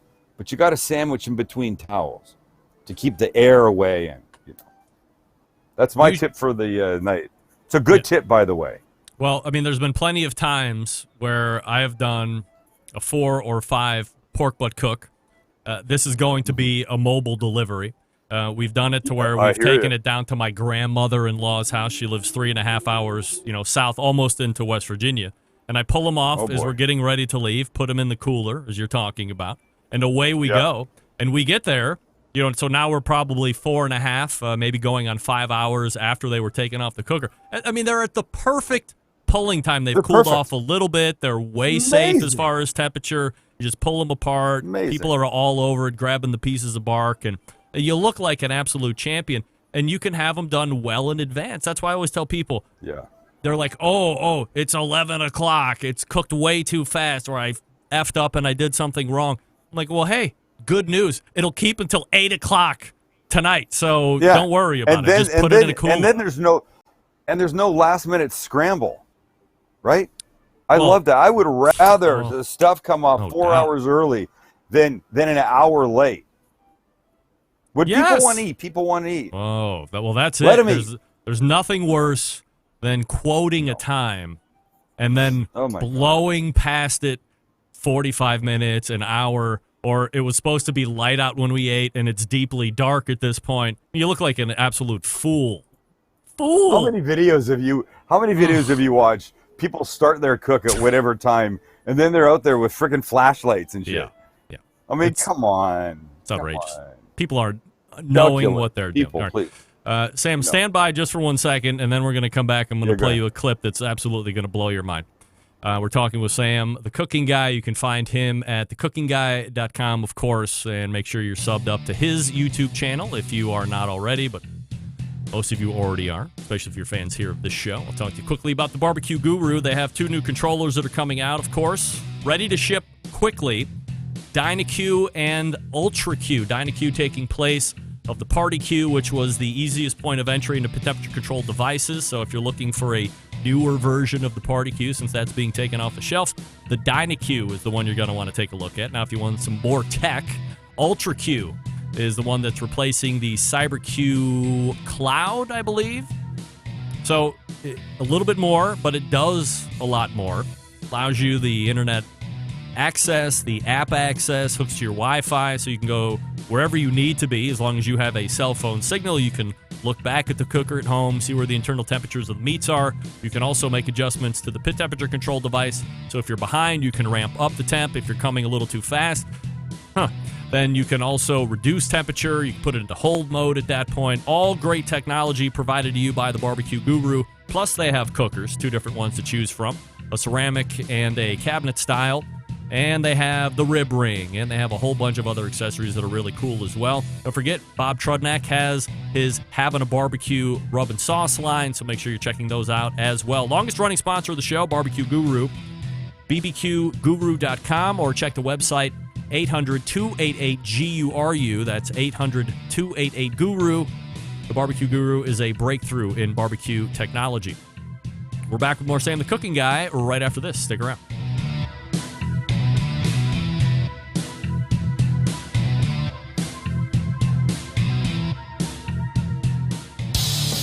Celebrating over 10 years of prolific and unparalleled live fire barbecue and grilling talk. And yes, it's still being done from Cleveland, Ohio. You're listening to the Barbecue Central Show. And this portion of the show being brought to you by Smithfield. If you can find that throughout the grilling season, look for recipes and tips from world champs like Chris Lindley, Darren Worth, Ernest Cervantes, and Giles Cridlin. Mouth-watering flavor, artificial ingredients. Smithfield's fresh pork is quite simply some of the finest pork money can buy. It's trusted and a choice of world champs for use at competitions and at home. Smithfield.com. Somebody was hitting me up on social media saying, you should contact Smithfield and see what they're doing about the backyard barbecue thing and what they're going to be doing for... What do you think I'm doing? Off my back. You think I don't know about that? I mean, come on, give me a break. Of course, I'm all over it. Mad. It's my deal. This is anyway. Sam, the cooking guy, is joining me. Thecookingguy.com is the website. So, Sam, I was kind of alluding to how long our relationship has been in some form or fashion, and you had stepped on to my show in 2009, I believe it was. Maybe it was 2010. So right around. No. 2012, I believe. This is what. So you show up on my show, and we start to communicate back a little bit.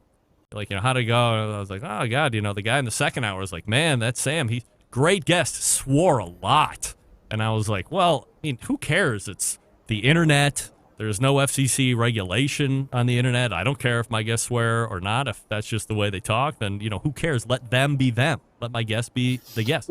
However, go ahead. What I thought would be a good idea was to make sure that my criticizing guest was on par. So I went back through your cut, and I rifled out all of the swear words that were in that segment. This is what it sounded like. First timer of the show. It's Sam Zion. Sam, the cooking guy. Sam, how are you, buddy? What's up, man? How you doing, Greg? Fuck face. Fuck face. Fuck face. Fuck face. Fuck face. Shit. Fucking. Fuck it. Really fucking good. Fucking. Fuck it. Shit the shit. Fucking shit. Shit. Shitty. Fuck it. Fucking fuck up. Oh, fuck. No shit. Shit. Hey, y'all. Fucking. Hey, y'all. Shit happens. Shit. Fucking shit. Fucking shit. Fucking. There he is. Sam. How about that? Blast from the past. Okay, now just let me point something out. Yes, that was my first appearance, but if memory serves me correct, I was on with you for 12 hours, right? Yeah. Okay. It was, Look, by the way, some of those shits and fucks were yours. They were mine, yes. One of the fuck faces was mine. There was a shit that was mine. And I believe that I actually rolled out the swearing red carpet because you were really big at that point, you were really big on trying to bring the term fuckface back. Like that was the word. So I think I was like, oh, hey, F-face, and then it just started to roll from there. Here's what I'm guessing. I'm guessing this was I don't know what the term is. You just went in order of the swearing. Yes. And then pulled the clips off and put them in a timeline. Yes, exactly. The first fuckface was yours. Yes. I believe you legitimately kicked this off. You rolled the swear ball down the hill. And it just picked up. And I don't think I swearing balls. Swear nearly as much. No, I don't swear as much. No, not but at all. But it's funny because every so often I'll get a comment under a YouTube video that says, we watch it with our kids and maybe less swearing. And every so often I'll read it. And I get again comments that say, don't stop. But I believe it's not because they want to hear me swear. It's because if I start self-censoring in that area, what else might I self-censor? Sure. And I think people want to watch someone that they believe is honest and just being legitimately them. And I've always said I only have one way to be. But if I start thinking before I speak, that's bad for me. Yeah. I won't do that stuff well, so I won't. I think that transparency is key. However, superseding transparency, talking and being your true self, whatever that is, like that's what's going to that's where you're going to get your fan base. It's not somebody what? I was going to say, don't you think the audiences are not stupid? Right. They recognize when someone is being honest, legitimate themselves. They also recognize when people are blowing fucking smoke and trying to be somebody that they're not. Right. Speaking of trying to bring the term fuckface back in 2012, if that's correct, our current campaign is to bring the C word back. What? We even have shirts. That say "Bring back the C word." Wow. But the C word in this case is cook. Oh. And the point is, people should be cooking more. Yeah. Right. It's and especially we started this in the time of COVID because you needed to cook, and plenty of people were, but we thought it would be a cute shirt. Bring back the C word, but all of the money that you spend in that shirt, all the proceeds goes to Feeding America's COVID-19 relief fund. So we're having fun. We've got a cool shirt and we're doing good with it. Last month when you were on the show, we were talking from a business standpoint about Sam the Cooking Guy's restaurant interests. Obviously, you had remain closed. A month later, as we revisit here, I assume business is the same as it was last month. Nothing is happening. Are there any further discussions about if it extends out another month, or are you starting to find some kind of reopening plan that is going to allow you to get graze and not open in some form or fashion here over the next couple of weeks? Yes. So certainly we're at the liberty of, or the mercy of what the governor, the state of California decides to do. Yep. And I'm happy following their plan. That being said, we're going to open Graze up for delivery and takeout starting Monday. We just have to get the muscle memory going on making things and start to get an idea of what COVID life looks like. The 6-foot separations, the packaging, the cleaning, the sanitizing, that whole thing. So we'll start that. Not Tacos is in the Little Italy Food Hall. It's one of 6 restaurants and not that huge a space. So it's a much more complex in trying to figure out the sanitizing ballet that will have to go on with all these restaurants and seating. When they say you can open, I'm going to guess it's going to be 25, somewhere a number between 25 and 50% of your capacity. Certainly no more than 50% in the beginning. So how do we fit people? But there's also people lining up at each of these 6 stalls. How do we organize that traffic? There's one entrance into this back hallway that has 6 big walk-ins for each one of the restaurants. And so how do we do that? And people close walking and back and forth.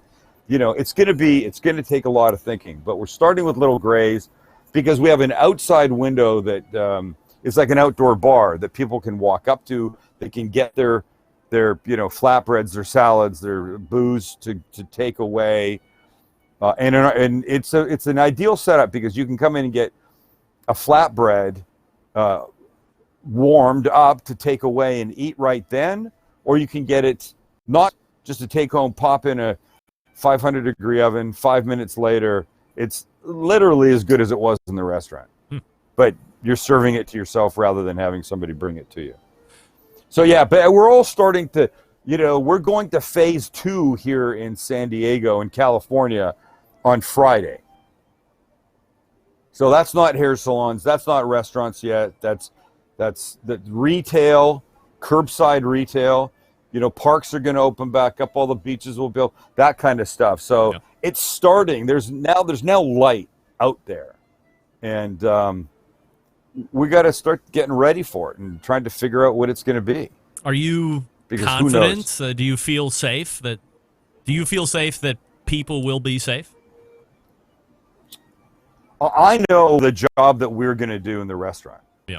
And inside my place, 100% I feel it. If somebody that works for us gets exposed on the outside, that potentially is one thing, and that's, we all have to face that when and if it happens. But whether somebody will get it from sloppy work in the restaurant or carelessness, no, that's not going to happen. And we're going to do our best to make sure that our customers are separated properly, that they don't get past something that's not been wiped and cleaned and that kind of stuff. Yeah. It's different. It's clearly, but we all have this responsibility. I want people feeling really confident they can go get my stuff and come and go in full confidence. Do you think that there will be enough consumer traffic within the Little Italy Plaza there to at least subsist whatever the percentage down that you would normally be from operating? You think people are going to be coming out? I think so. The benefit that we have is that Not Tacos and Gray's are on either side of the Piazza della Familia, which is a wide, big, open public space. Lots of tables and chairs when it's set up, which is not set up now because of the COVID thing. But when it opens back up again, while we might not seat 100% in our restaurant, the excess can come sit out on the piazza. They can still get our food. It just won't be consumed inside of the restaurant. And so that's okay. And I think people are going to be excited to go back out and get stuff that they've not really been able to get. It will be a treat not making, food at home again, no matter how good it was. Are you, not you, but are you seeing the posts on social media about people saying how much weight they've been gaining here over the last couple months because they've been home? The COVID-15 or the coronavirus 15? 15. You kidding? I'm 20? Pretty certain I've got the COVID-19. Really? I've been fucking eating everything in sight. Because you're bored?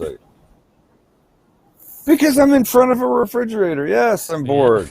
I'm not at the restaurant. I'm not out. I'm not doing here. Yeah. The fridge is there. My wife, on the other hand, nothing. She's exercising. She's walking. She's doing Pilates. Yeah. Off of a Zoom Pilates thing. Oh. The weather's been beautiful. Tell them my wife looks better now than 2 years ago when life was normal here. And me, I've gone the other direction. Well, it's like Princess Leia and Jabba the Hutt. That's what's going on here. Well, just from a quick view of like YouTube's through the course of the last 2 months, I mean, certainly whatever weight you're putting on isn't like it's not like my 600. Oh, you got to be kidding me! It's not the 600-pound life, right? No, not quite. But this is what I hear: the people that work from home. Okay, they're like, oh, the biggest detriment from having a home-based position is you're feet away from the refrigerator, you're feet away from the snack drawer, you're feet away from having as many pops as you want to have. And maybe it's just personality and maybe it's just lifestyle. My initial reaction is, well, don't get up and go to the refrigerator 50 times. And don't eat 25 pops. All right. Jeez. Like, get up in the morning. You sound like somebody we both know, and I'm so glad that you're perfect about this, but not everybody is. And it's not like me and these other people are going and having cheeseburgers every 15 minutes. But if there's some pasta in a deli container like this, I'll go to the fridge, I'll open it up, I'll go, I'm a little bored, what's up? I'll have a couple bites, go back 15 minutes later, I'll have a couple more bites. Right. Then maybe 45 minutes later, I'll have a few more bites. And then that bottle is gone. And then by 9 a.m., it's finished. 9 a.m. Come on. Yeah. Well, so here's what I'm saying. If you're going to do that, if you know that you're in a position where you're going to be tempted, get up an hour early or stay up an hour later or take an hour in the middle of the day and go out and walk. I don't want to hear about the fucking cat waking you up and finally you said, well, I'm up at 3 a.m. anyways. I might as well go run 10 miles. I don't want to hear it. And nobody else that's gained weight wants to hear it either. All right. Get off your high horse and shut up. I mean, I think, as we've said, it's all about – I'm not about diets.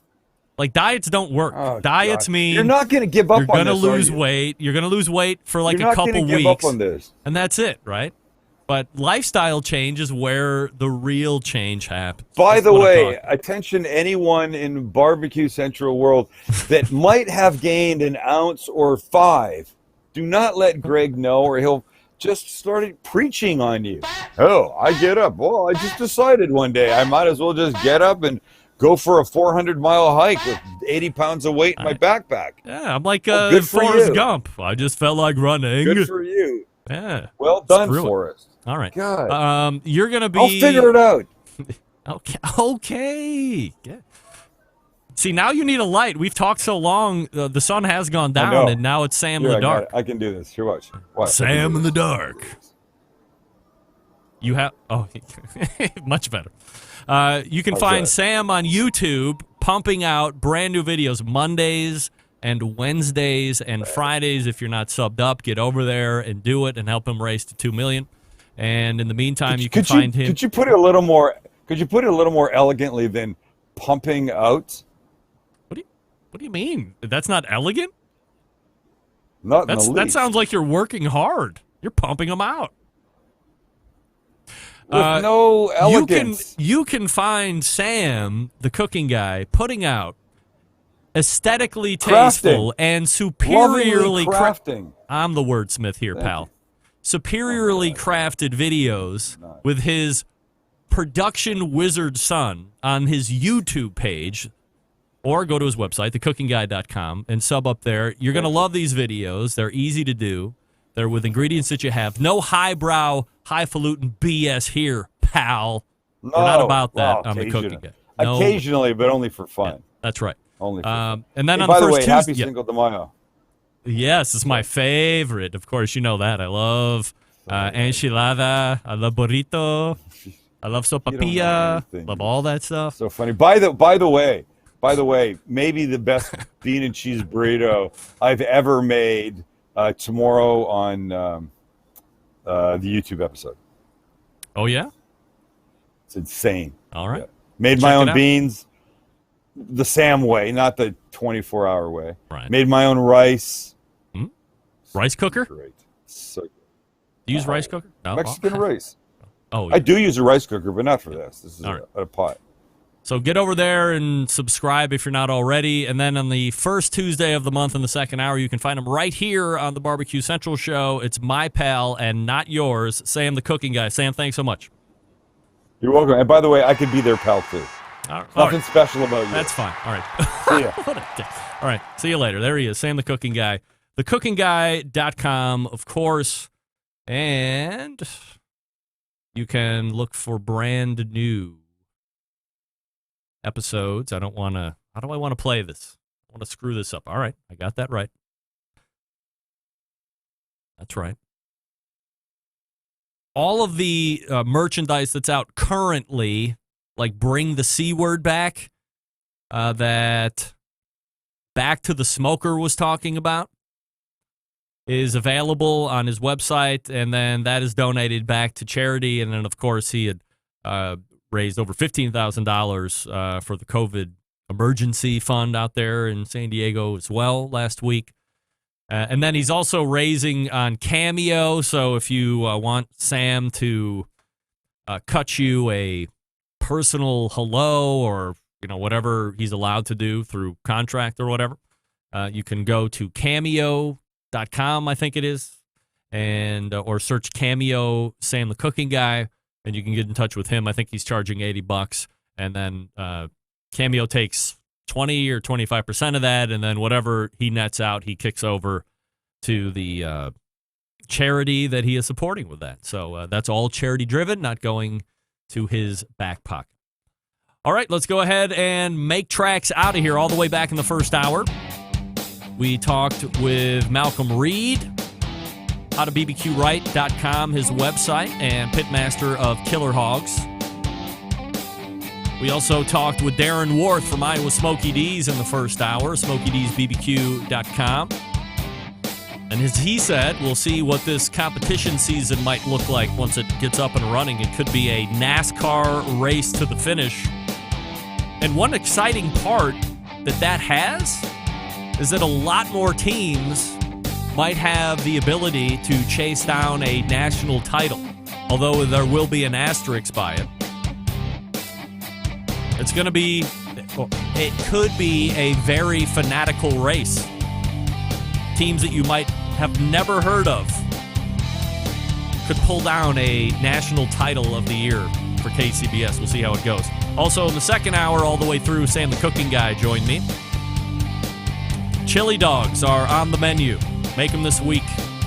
Also, saucy pasty. Go to this website, get all the recipes, or watch the videos. They're all up there. I meant to ask him for a Nashville hot chicken recipe, but I never got to it, of course. No surprise. Don't forget, live show tomorrow at 3 p.m. Eastern. We're going to be announcing the 9 semifinalists for the Barbecue Hall of Fame. 3 weeks after that, we will announce the 2020 Barbecue Hall of Fame class on the 27th, same time, 3 p.m. Eastern. But join me tomorrow, Wednesday at 3 p.m. for the semifinalist announcement. Big show planned for you next Tuesday. As always, Meathead will be here, and we'll talk to him about a bunch of barbecue and grilling related stuff. Until tomorrow at 3 p.m., this is your program host and proud U.S. American, Greg Rempe. Good night now.